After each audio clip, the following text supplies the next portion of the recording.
I grew up in a family setup of a single mother. We did maize production year in, year out. But all this, the production was a decline, and we wondered what could be the problem. Was it the seeds, or was it our methods? Join me, Victor Brian Otieno Bonyo, as I dive you into how man strives to make peace with the Mother Earth through soil analysis and amendments.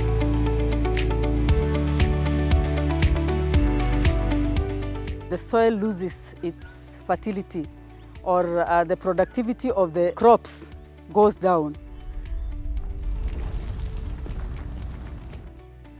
The cause of soil degradation ranges from farming using the same equipment, use of the same fertilizer, use of large equipment in farming, and also grazing on the same piece of land over time.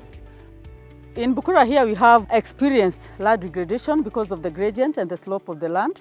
Sometimes because of the bare land that we have some sections that are bare, and we see effects on our crops. Sometimes we find that it carries away the top soil, so we have erosions and it leaves the bare land. The type of soil amendments that can be applied so that we amend the degradation is that we can practice the conservation agriculture, one of them. We can also do soil and water conservation. We can also do agroforestry, because remember, some of the declining of the soil is because of deforestation, a lot of deforestation that is happening. We can practice agroforestry and plant trees in between so that we can prevent the soil erosion. We can also do mulching. We can also plant different cover crops that can also add nitrogen to the soil.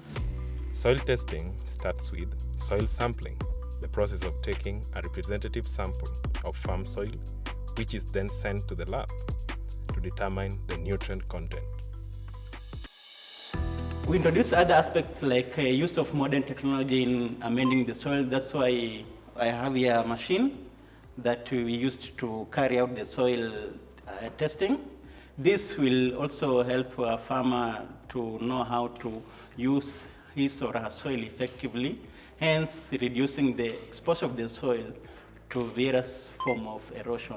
Remember, these are new technologies. People are not used to this. People are used to digging and using a lot of machines and chemicals and fertilizers. Now, we are introducing new technologies to people so that they can embrace, which is not easy. So it takes time before people embrace the new technologies.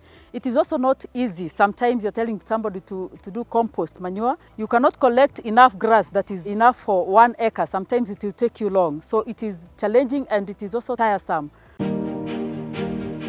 One, they were very effective in the long run because the productivity of the land was really improved, and even now the use of other synthetic fertilizers were lowered, and I can say that it really played a bigger role in improving my productivity as far as soil fertility and health was concerned.